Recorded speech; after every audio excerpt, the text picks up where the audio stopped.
स्वाध्यायः परमः। Doctor Baba Saheb Ambedkar open university.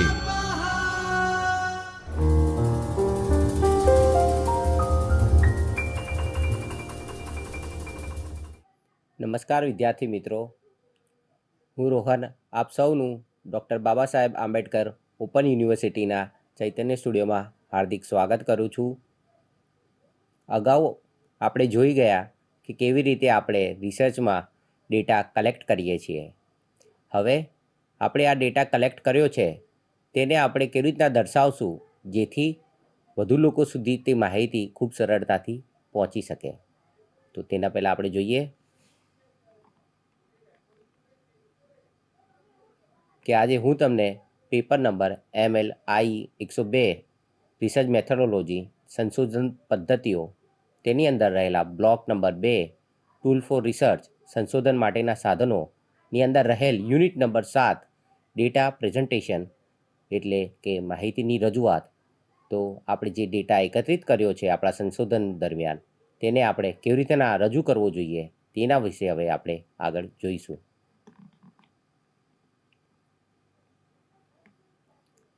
તો સૌ પ્રથમ આપણે જોઈએ માહિતીની રજૂઆત. તો માહિતીની રજૂઆત એ શું છે? તો માહિતીની રજૂઆત એ એકત્રિત ડેટાને સ્પષ્ટ, સમજી શકાય તેવી અર્થપૂર્ણ રીતે, દ્રષ્ટિની રીતે રજૂ કરવાની એક પ્રક્રિયા છે. મતલબ કે આપણે જે ડેટા તો જે કલેક્ટ કર્યો છે તે કેવો છે આપણે સમજી શકીએ છીએ, કારણ કે એ ડેટા કેવો હતો આપણે કલેક્ટ કરવા ગયા હતા. અને આ ડેટા કેવો છે એકદમ રો ડેટા છે. તો એને વધુ લોકો સમજી શકે તેના માટે આપણે શું કરીએ છીએ એને રજૂ કરીએ છીએ. તે જેમાં ટેક્સ, કોષ્ટકો અને ગ્રાફ જેવી પદ્ધતિઓનો ઉપયોગ કરીને પેટર્ન અને આંતરદ્રષ્ટિ પ્રગટ થાય છે. તો આમાં આપણે શું કરીએ છીએ, આપણે કોઈ કોષ્ટક બનાવીએ છીએ કે પછી કોઈ ટેક્સ લખીએ છીએ કે કોઈ ગ્રાફ દર્શાવીએ છીએ જેનાથી જે સામેવાળો વ્યક્તિ છે તેને તે ખૂબ સરળતાથી સમજી શકે છે. આજે આપણે વિવિધ ગ્રાફ વિશે જોવા જઈ રહ્યા છીએ જે આગળની સ્લાઇડમાં આવશે. ત્યારબાદ લખ્યું છે તે કાચા ડેટાને એવા ફોર્મેટમાં ફેરવે છે જે પ્રેક્ષકો માટે સમજવામાં સરળ હોય છે, જે સરખામણી, વિશ્લેષણ અને નિર્ણય લેવામાં મદદ કરે છે. તો આમાં શું કહેવા માંગે છે કે જે આપણો ડેટા રો ડેટા છે, એકદમ કાચો ડેટા છે, જે આપણે જે તે સમયે કલેક્ટ કર્યો હતો તે જ ડેટાને સામેવાળી વ્યક્તિ ખૂબ સરળતાથી સમજી શકે તેના માટે આપણે શું કરે છે એને રજૂઆત કરીએ છીએ. અને એ રજૂઆતના માધ્યમથી તે શું કરે છે ખૂબ સરળતાથી તે ડેટાને સમજી શકે છે. જેમ કે હું તમને એક વાત કહું કે આપણે કોઈ ડેટા કલેક્ટ કર્યો છે કે લાઇબ્રેરીમાં કેટલા યુઝર છે જે ડેઇલી આવે છે, એમાં છોકરીઓ કેટલી છે અને છોકરાઓ કેટલા છે.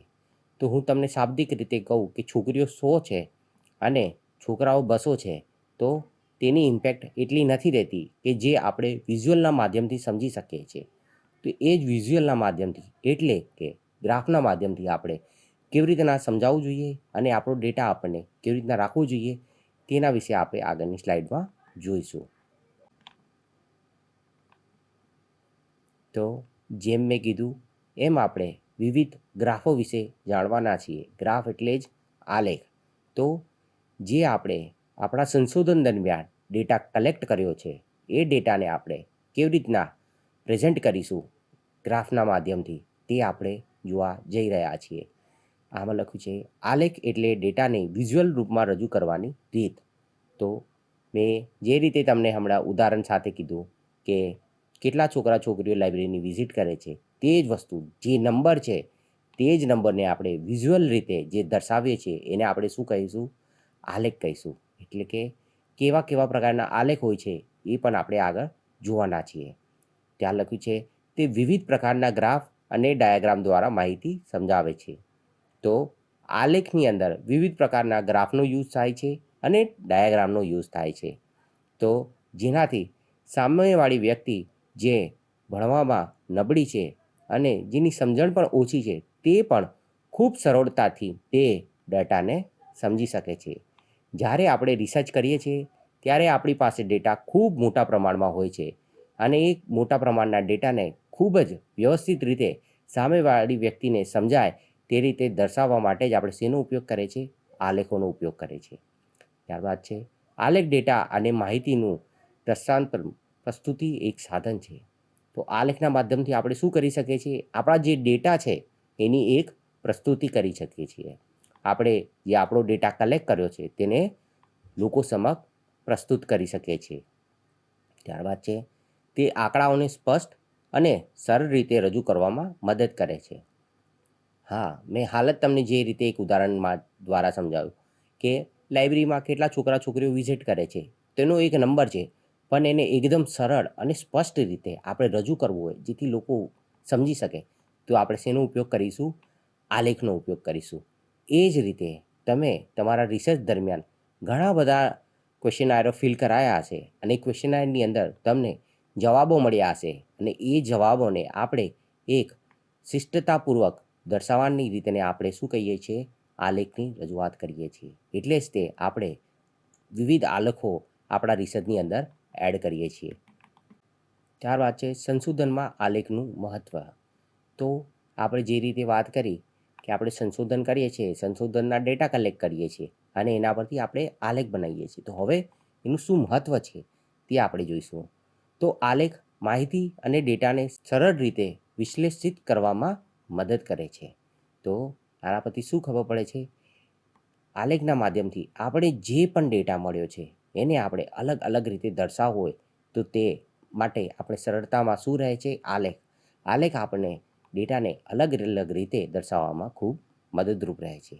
ત્યારબાદ છે તે પરિણામોને દ્રશ્યાત્મક સ્વરૂપે રજૂ કરે છે. તો આપણે જે ડેટા કલેક્ટ કર્યો છે એમાં આપણને જે પરિણામ મળ્યું છે તે પરિણામને આપણે ખૂબ જ સરળતાથી એક આલેખના માધ્યમથી દર્શાવી શકીએ છીએ. ત્યારબાદ છે સંશોધન પેપર અથવા પ્રેઝન્ટેશનને સમજણભર્યા બનાવે છે. તો આપણે જોઈએ છીએ કોઈ પણ પ્રેઝન્ટેશન આપણે જોયું હોય, કોઈનું આપણે રિસર્ચ જોયું હોય, તો એની અંદર એને જે ડેટા કલેક્ટ કર્યો છે તેને ખૂબ જ આસાનીથી સમજાવ્યો હોય છે આલેખના માધ્યમથી.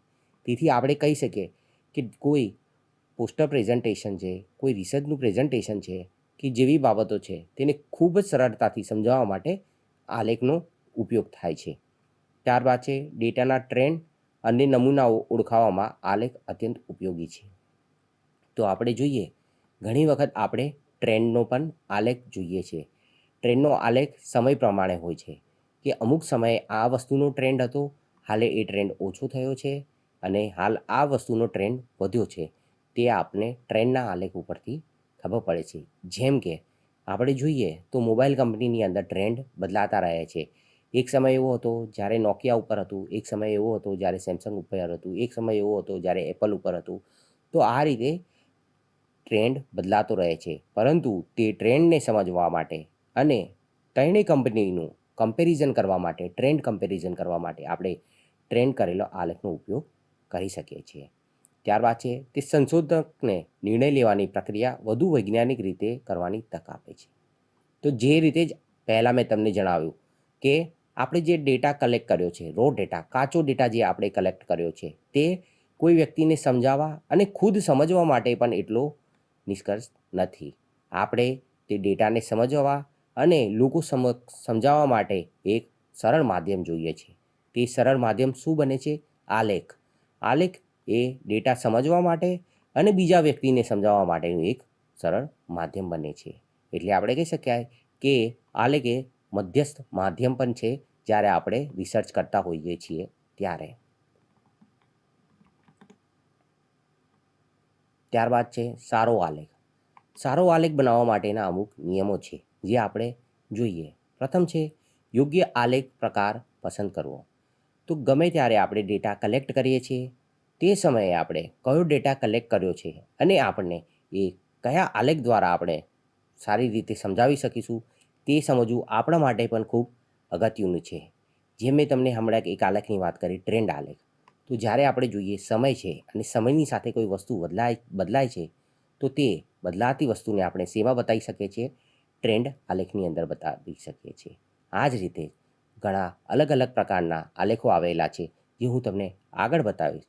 એથી તમને ખબર પડે કે તમે જે તમારો ડેટા કલેક્ટ કર્યો છે તે ડેટા માટે કયો આલેખ સુસંગત છે અને તે પ્રમાણે તમે તમારા રિસર્ચ મેથોડોલોજીની અંદર આલેખને તમે એડ કરી શકો છો.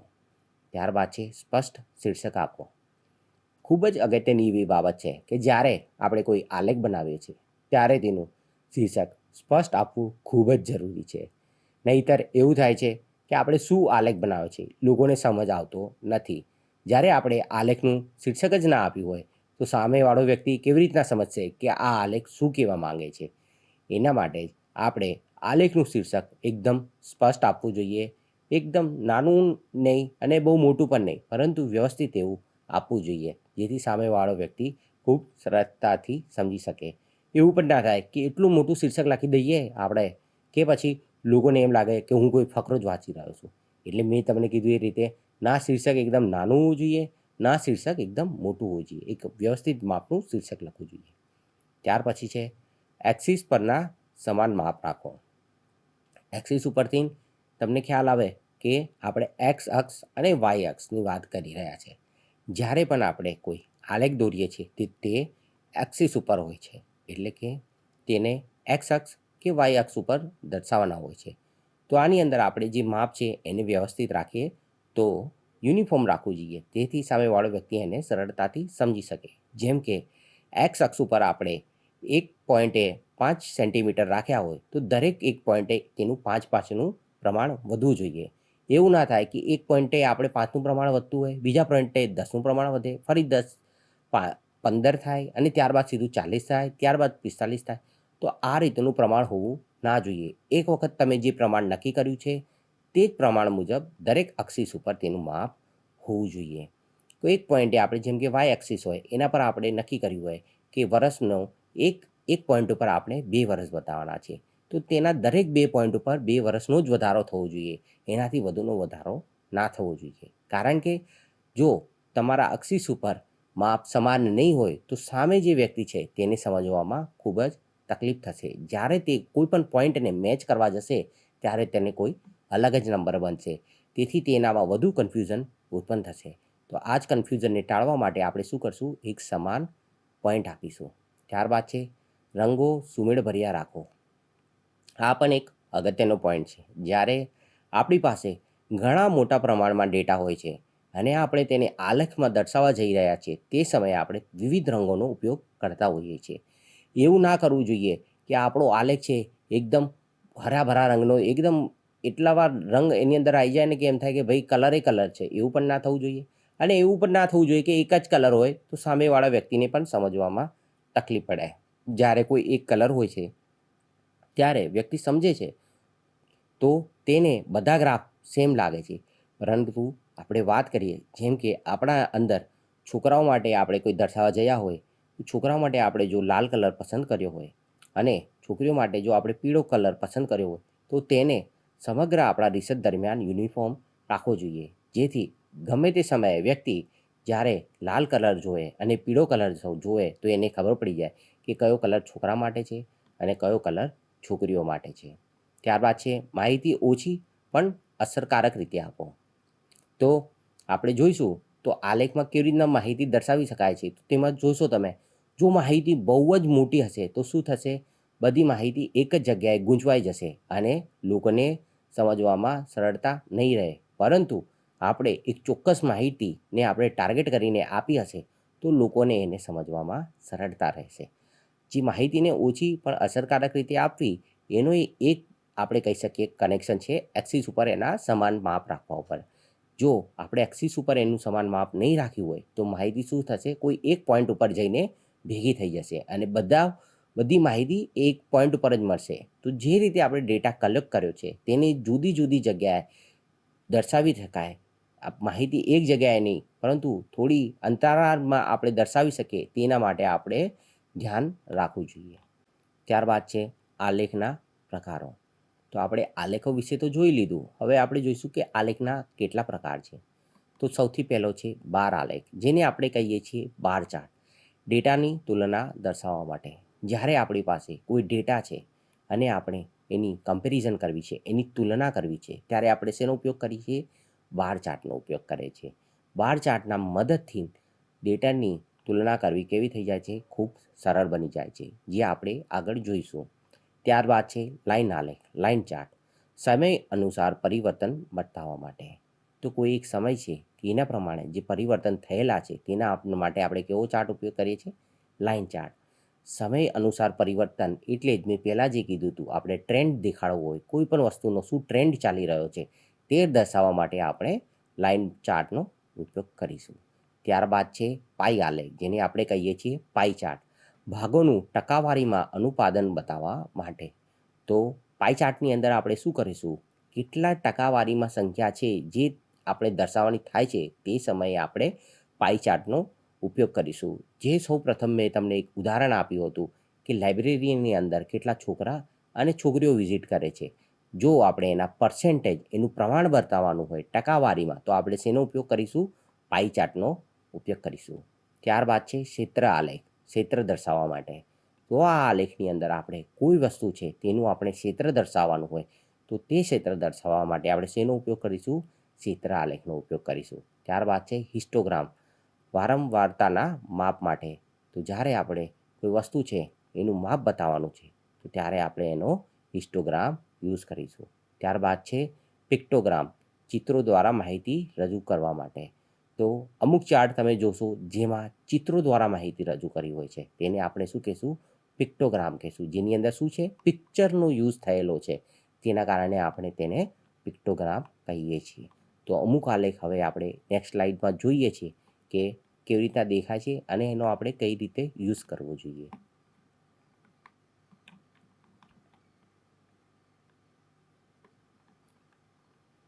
તો સૌપ્રથમ આપણે જોઈએ તો આ છે બાર આલેખ, જેની શ્રેણીઓની સરખામણી કરવા માટે. તો તમે અહીંયા જોઈ શકો છો કે આપણે અલગ અલગ કલરના માધ્યમથી દરેક વસ્તુને અલગ દર્શાવવામાં આવી છે. અને મેં અહીંયા તમે જોઈ શકો છો 4 ગુજરાતી મહિનાઓમાં એ વસ્તુને ડિવાઈડ કરી છે કે કઈ રીતે સેલિંગ થઈ રહ્યું છે. જેમ કે મેં કેરી, સફરજન અને દ્રાક્ષનું ઉદાહરણ લીધું છે અને કેટલી સંખ્યામાં તે વેચાય છે તેને મેં વાય અક્ષની અંદર બતાવી છે. તે તમે જોઈ શકો છો 0, 1, 2, 3, 4, 5, 6, 7ના ફોર્મેટમાં બતાવી છે. તમે અહીંથી જોશો તો દરેક એક પોઈન્ટની અંદર મેં એક જ સંખ્યાની કિંમત મૂકેલી છે. ત્યારબાદ આપણે એક્સ અક્ષિસ ઉપર જઈએ તો ત્યાં મેં મહિના દર્શાવેલા છે, જેમ કે માગસર, પોષ, મહા અને ફાગણ મહિનો. તો આપણે અહીંયા જોઈએ તો માગસર મહિનાની અંદર તમને પૂછવામાં આવે કે સૌથી વધુ શેનું વેચાણ થયેલું છે, તો તમે આ બાર ચાર્ટની મદદથી ઇઝીલી કહી શકો છો કે સૌથી વધુ કેરીનું વેચાણ થયેલું છે. ત્યારબાદ તમને પૂછવામાં આવે કે પોષ મહિનાની અંદર સૌથી વધુ વેચાણ શેનું થયેલું છે, તો તમે આ ચાર્ટના માધ્યમથી સરળતાથી કહી શકો છો કે દ્રાક્ષનું વેચાણ સૌથી વધુ થયેલું છે. તમને પૂછવામાં આવે કે મહા મહિનાની અંદર સૌથી ઓછું વેચાણ શેનું થયેલું છે, તો તમે આ ચાર્ટના માધ્યમથી સરળતાથી કહી શકો છો કે સફરજનનું સૌથી ઓછું સેલિંગ થયું છે મહા માસ દરમિયાન અને તેનું સેલિંગની સંખ્યા કેટલી છે? માત્ર 1 જ છે. તો આ રીતે તમે જ્યારે તમારો ડેટા કલેક્ટ કરો છો અને તમારે બતાવો છે કમ્પેરેટિવ, સરખામણી કરીને બતાવો છે તે ડેટાને, તો તે તમે કયો યુઝ કરશો? બાર આલેખ યુઝ કરશો. એટલે કે તમે જે પણ ક્વેશ્ચનઆયર ફિલ કરાવી છે એમાં અમુક એવો પ્રશ્ન હોય આપણી પાસે કે લાઇબ્રેરીની અંદર સૌથી વધુ તમે શેનો ઉપયોગ કરો છો, તો વ્યક્તિએ જવાબ આપ્યા હોય, કોઈ લખ્યું હોય અમે વાઈફાઈનો ઉપયોગ કરીએ છીએ, રીડિંગ હોલનો ઉપયોગ કરીએ છીએ, કોઈ કહે છે અમે સૌથી વધુ બુક્સ ઇસ્યુ રિટર્ન કરાવીએ છીએ. તો એ વસ્તુને આપણે કઈ રીતે સરળતાથી સમજાવી શકીએ?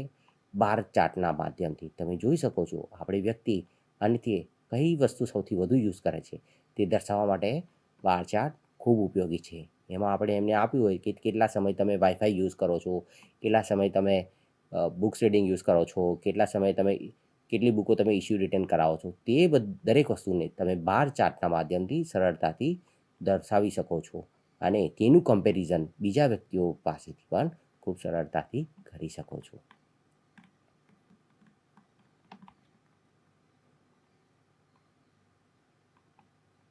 ત્યારબાદ છે રેખા આલેખ, સમય જતાં વલણો દર્શાવે છે.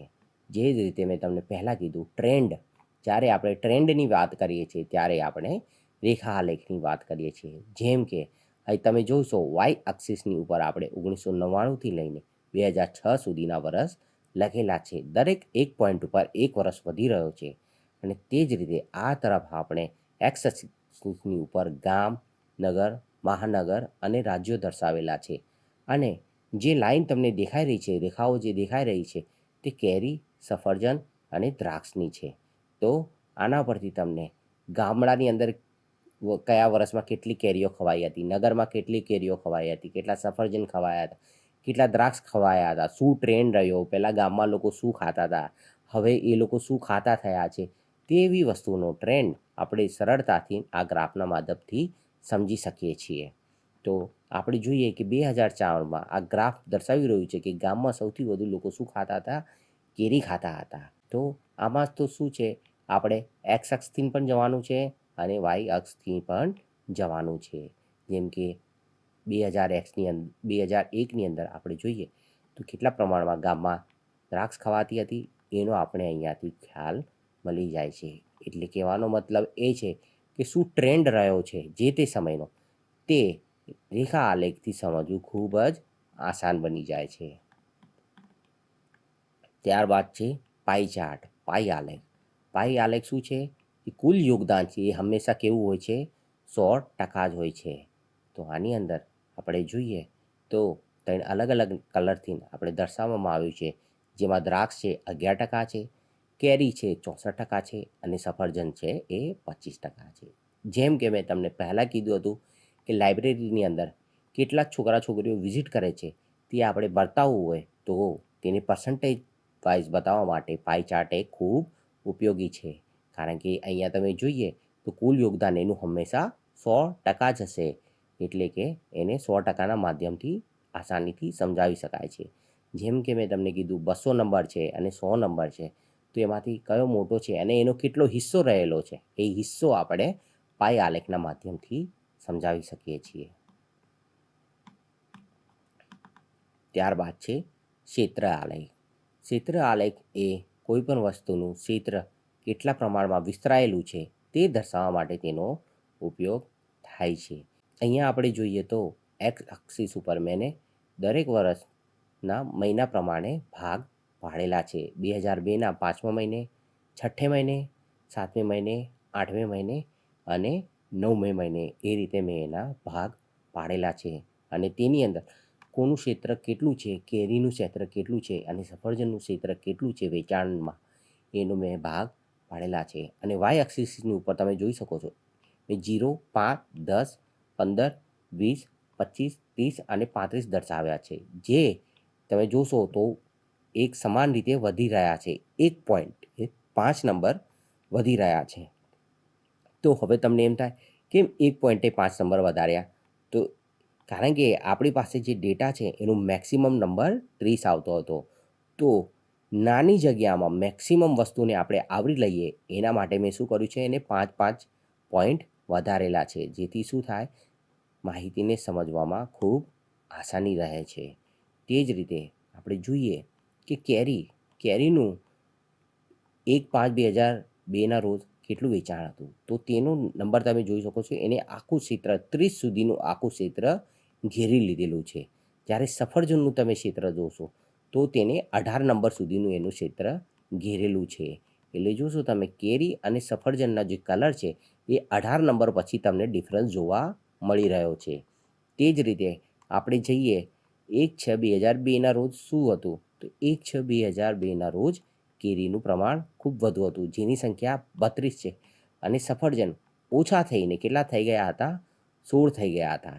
તો તમે જુઓ કે 16 નંબર પછીનો ઉપરનો જેટલો ભાગ તમને દેખાઈ રહ્યો છે તેનો કલર કેવો છે, અલગ છે. જે શેનું રિપ્રેઝન્ટેશન કરે છે, તે કેરીનું રિપ્રેઝન્ટેશન કરે છે. એટલે અહીંથી ખબર પડે કે તે દરમિયાન કેરીનું કેવું હતું, માર્કેટ વધુ હતું. ત્યારબાદ આપણે જેમ આગળ જઈએ છીએ 1/7/2002ના રોજ, તો અહીંયા આપણે જોઈએ છીએ કે હવે ધીરે ધીરે કેરીનો ટ્રેન્ડ થોડો નીચે આવતો, કેરીનું ક્ષેત્ર થોડું નીચે આવતું હોય તેવું જણાઈ રહ્યું છે. તો આપણે જોઈએ તો ત્યારે કેરી કેટલે 28 નંબરે છે અને સફરજન કેટલા 25 નંબરે છે. જે સફરજન પહેલાં 16 નંબરે હતું તે હવે ક્યાં આવી ગયું છે, 25 નંબરે. એટલે હવે આપણે કહી શકીએ કે સફરજનની જે હિસ્સેદારી છે તે ધીમે ધીમે વધતી રહી છે અને કેરીની જે હિસ્સેદારી છે ધીરે ધીરે ઘટતી રહી છે.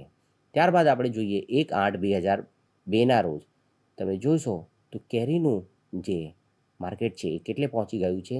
12 નંબરે પહોંચી ગયું છે. જ્યારે સફરજન છે તે વધી ગયું અને કેટલે 21 નંબરે પહોંચી ગયું છે. 25 કરતાં તો ઓછું થયું છે, પરંતુ કેરીના 12 નંબર કરતાં વધી ગયું છે. તો હવે તમે જોશો કે સ્ટાર્ટિંગમાં જે આપણે કેરીનો કલર દેખાતો હતો એ કલર હવે દેખાવાનો આપણે ઓછો થયો છે, કારણ કે સફરજનનું ક્ષેત્ર શું થયું છે? વધી ગયું છે.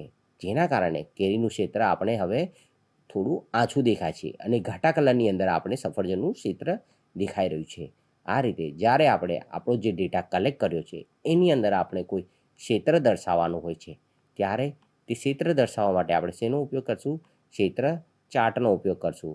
ક્ષેત્ર ચાર્ટના મદદથી આપણે કોઈ પણ વસ્તુનો ક્ષેત્રનો અંદાજો આવી જશે. આપણે આ રીતે જ્યારે ડેટા પ્રેઝન્ટ કરીશું ત્યારે વ્યક્તિ એકદમ આસાનીથી સમજી શકશે કે કઈ વસ્તુનું ક્ષેત્ર કેટલું રહેલું છે. હવે આપણે આગળ જોઈએ તો આલેખોના ઉપયોગો વિશે. આ બધું તો આપણે શીખી લીધું કે આલેખ કેવી રીતના બનાવવો, આલેખમાં શું શું ધ્યાન રાખવા, કેવા પ્રકારનો આલેખ બનાવવો, એ તો બધું આપણે શીખી લીધું. હવે આપણે શું જોઈશું કે આલેખના ઉપયોગો શું છે. તો આંકડાશાસ્ત્રમાં ડેટા રજૂ કરવા માટે જે રીતે મેં તમને પહેલાં કીધું હતું કે જ્યારે આપણે રિસર્ચ કરીએ છીએ ત્યારે આપણે શું કરીએ છીએ? એક આંકડાઓને ભેગા કરીએ છીએ. આપણી પાસે શું હોય છે? આંકડાઓ હોય છે. હવે એ આંકડાઓને આપણે કેવી રીતના વ્યવસ્થિત રીતે લોકો સમક્ષ રજૂ કરવા, તેનો મુખ્ય ઉદ્દેશ છે આલેખ વાપરવા પાછળનો. તો આલેખ એ આંકડાશાસ્ત્રમાં ડેટા રજૂ કરવા માટે ખૂબ જ ઉપયોગી બને છે. ત્યારબાદ છે વાણિજ્ય અને અર્થતંત્રમાં વિશ્લેષણ કરવા માટે. જ્યારે આપણે ઇકોનોમીની વાત કરી છે ત્યારે સૌથી વધુ આંકડાઓ હોય છે અને સ્ટેટિસ્ટિકમાં પણ ખૂબ પ્રમાણમાં આંકડા હોય છે. તે આંકડા નોર્મલ વ્યક્તિને સમજવા ખૂબ અઘરા બની જાય છે. તો આલેખના માધ્યમથી તે આંકડાઓને ખૂબ જ સરળતાથી લોકો સુધી સમજાવી શકાય છે. ત્યારબાદ છે શૈક્ષણિક સંશોધનમાં પરિણામો દર્શાવવા માટે. કોઈ શૈક્ષણિક છે, રિસર્ચ ઇન્સ્ટિટ્યૂટ છે, એમાં જે રિસર્ચ થઈ રહી છે એના જે પરિણામો આવી રહ્યા છે તે પણ આપણે દર્શાવો તો આલેખના માધ્યમથી દર્શાવી શકીએ છીએ. આપણે ખબર જ છે કોઈ પણ સાયન્ટિસ્ટ છે જ્યારે રિસર્ચ કરતો હોય છે તો તે પહેલાં તે એનું ટ્રુ અને ફોલ્સ ટેસ્ટિંગ ચેક કરે છે અને જે એનું ટેસ્ટિંગ હોય છે તેને શું કરતો જાય છે? નોટ ડાઉન કરતો જાય છે. અને એ ટેસ્ટિંગ એટલા મોટા પ્રમાણમાં હોય છે કે સામાન્ય વ્યક્તિને તે સમજવું ઘણું મુશ્કેલ બને છે. તેથી જેના ટ્રુ અને ફોલ્સના ટેસ્ટિંગ છે એ તે શું કરશે? એક આલેખના માધ્યમથી લોકોને ખૂબ જ સરળતાથી સમજાવી શકે છે. ત્યારબાદ છે સંસ્થાઓમાં અહેવાલ રજૂ કરવા માટે. ઘણી બધી વખત આપણે જોઈએ આપણી જે સંસ્થા છે એમાં કેટલા કામ થયા છે અને શું કામ થયા છે એનો જ્યારે અહેવાલ બનાવવાનો થાય છે તેમાં આલેખનો બહુ મોટા પ્રમાણમાં ઉપયોગ થાય છે. જેમ કે આપણે કોઈ સંસ્થાની અંદર કાર્ય કરી રહ્યા છે એઝ અ લાઇબ્રેરિયન અને તમને પૂછવામાં આવે કે તમારામાં કઈ બુક સૌથી વધુ ઇસ્યુ થઈ રહી છે, ઓનલાઈન કલેક્શન વધુ યુઝ થઈ રહ્યું છે કે ફિઝિકલ બુક સૌથી વધુ યુઝ થઈ રહી છે, કેટલા યુઝર આવી રહ્યા છે, છોકરા કેટલા છે, છોકરીઓ કેટલી છે, આપણે તે દર્શાવવું હોય તો તેના માટે આપણે શેનો ઉપયોગ કરીશું? આલેખનો ઉપયોગ કરશું. માટે અહેવાલ બનાવવો છે તે આલેખના માધ્યમથી ખૂબ જ સરળ બની જાય છે. નિષ્કર્ષ તો હવે આપણે જોઈએ કે આલેખ એ દ્રશ્યાત્મક પ્રસ્તુતિનું શક્તિશાળી સાધન છે. આપણે કોઈ વસ્તુને દર્શાવી છે તેનું એકમાત્ર શક્તિશાળી સાધન શું છે? આલેખ છે. જ્યારે ડેટા ખૂબ જ મોટા પ્રમાણમાં છે અને તેને ખૂબ સરળતાથી સમજાવો છે તેનું એક માધ્યમ છે આલેખ છે. તે શૈક્ષણિક અને સંશોધન બંને ક્ષેત્રોમાં માહિતીને સરળ તથા રસપ્રદ બનાવે છે. જે રીતે મેં તમને અલગ અલગ આલેખો બતાવીને સમજાવ્યું તો તમને પણ તેને સમજવામાં ખૂબ રસ આવ્યો હશે અને તેને તમે ખૂબ જ સરળતાથી સમજી શક્યા હશો. તો શૈક્ષણિક અને સંશોધનના ક્ષેત્રોમાં જે જટિલ માહિતી છે તેને સરળતાથી સમજાવવા માટે આલેખનો બહુ એક મોટો ભાગ છે. તો તમારી પણ રિસર્ચની અંદર તમે એક એવો આલેખ પસંદ કરવાનો છે જે તમારી માહિતીને ખૂબ જ સરળતાથી દરેક વ્યક્તિ સુધી પહોંચી શકે અને તે તેને સમજી શકે. હું આપ સૌનો આભાર માનીશ કે તમે મને સાંભળ્યો.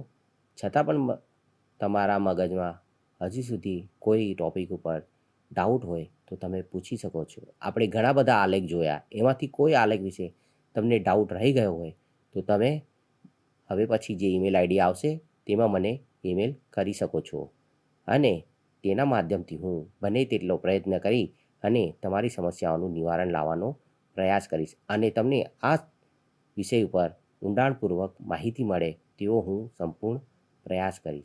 તો આજ સાથે આપણે ફરી એકવાર મળીશું એક નવા એવા ટૉપિક સાથે. ત્યાં સુધી તમે આપ મને રજા આપો. ધન્યવાદ. स्वाध्यायः